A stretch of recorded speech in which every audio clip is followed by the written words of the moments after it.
Good morning. Good morning sa inyong lahat. Ayan. At magluto tayo ng ginisang upo. Ayan. Naigisa na natin yung bawang sibuyas and kamatis. Ayan, pasensya na kayo sa boses ko at medyo may ubo tayo. Kunti. Ayan. So, ayan. At ano muna natin kunti ang kamatis, yung lambot para malasa siya. So meron po tayong sahog natin dito ay hibi. Ayan, sino po nakakilala sa hibi? Ayan, hinugasan ko siya. Depende po kung anong gusto nyo. Pwede po tong sahugan ng sardinas, lahat naman masarap. Atay ng baboy o karne, ganon. Ayan, sa inyo po kung ano po ang gusto nyo. Ang hibi kasi mas malasa. Ayan, mas malasa siya. Tapos yung pangalawa is yung sardinas. Masarap lahat. Sa inyo po kung anong gusto nyo isahog. So ito ay nahugasan na natin at ilagay na natin yung hibi. Yan. So, i-mix natin. I-mix na natin siya. Hindi po ako nagsasabaw ng upo po. Kasi, kusa siyang nagsasabaw pag, nailagay na natin. So, mamaya-maya konti at muna natin, iluto na muna natin, igisa muna natin mabuti yung hibi. Ayan. Guys, ito na yung upo natin. Nakabili ako ng upo na medyo malaki. Ayan. Lagay na natin. Ayan.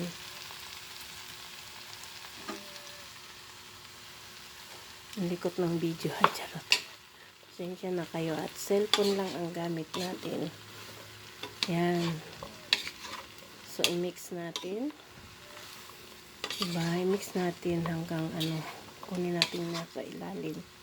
Kasi para yung lasa may mix natin ng mabuti.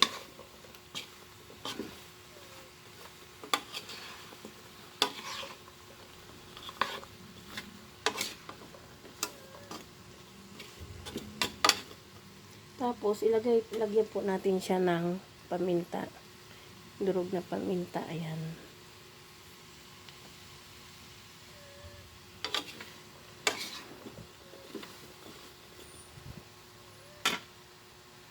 O, ay, ilagyan naman po natin siya ng patis.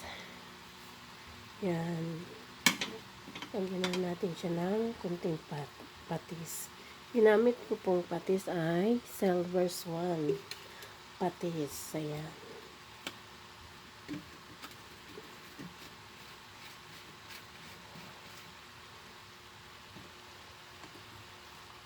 So, ayan. Halo-haloin na natin siya.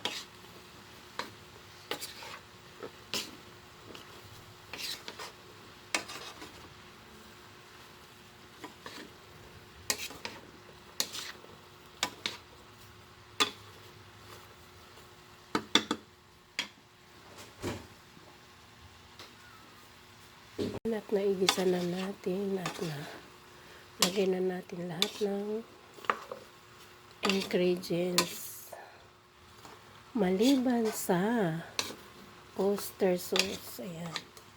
Lagyan na po natin yung ating oyster sauce. Ayan. Wraps. Ayan. Ano ba itong oyster sauce na to? Sarsarap. Sarsarap siya. Ayan. Lagyan na natin yung ating oyster sauce. Lagyan na natin siya ng oyster sauce para mas lalong masarap. Saka natin i-mix. Ayan.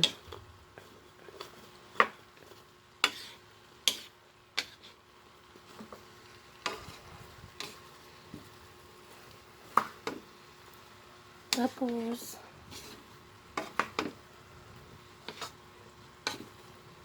hindi ko po yan lalagyan ng tubig kasi kusa siyang nagsasabaw. Kasi masabaw ang upo. Upo tsaka sayote masabaw. Ayan. So, atin na siyang tatakpan. Hintay muna tayo ng ilang minuto. So, tatakpan na natin siya guys. At tingnan na natin. Ayan. Wow! Ang sarap. Yan, 'di ba? Sabi ko sa inyo, hindi ko siya lalagyan ng tubig kasi ayan nagsabaw na siya ng sarili niya. Ayan. 'Di ba? Pero kung gusto niyo po na madaming sabaw, yan lagyan niyo po siya pero dapat kunti lang para hindi mawala yung lasa ng inyong gulay o ulam. Ayan. Yung tama lang yung tingnan nyo kung tansyahin nyo lang siya. Ayan. So, ayan na po.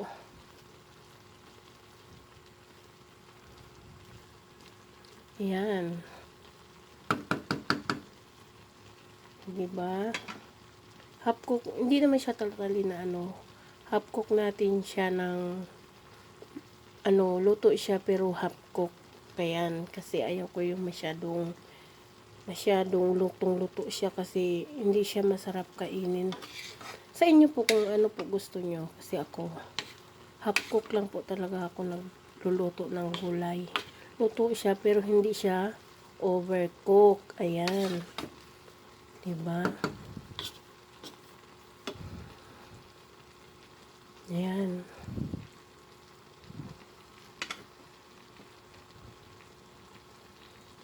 Sarap na niya.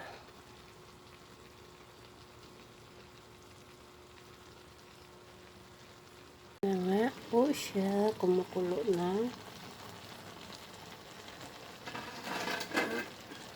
Ayan.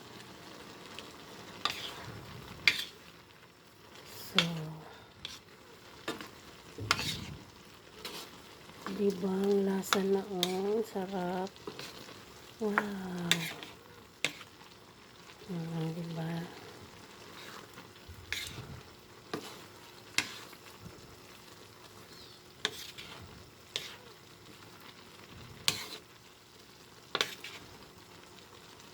Ayan, kusa na siyang nagsasabaw guys. Ayan. So, dito na lang ang aking video. Ay, sorry, excuse. At, malapit na siyang maluto. So, thank you, and God bless sa ating lahat. Ingat kayo palagi. At, yun, huwag kayo magsawa na manood sa aking video. At, nagpapasalamat ako sa inyong lahat. Kahit paano alam kong nandiyan kayo na laging nagsusupport sa akin. Ayan, thank you guys, and God bless, ingat kayo saan man kayo naroroon. Mag-ingat po kayo and pray lagi. God bless.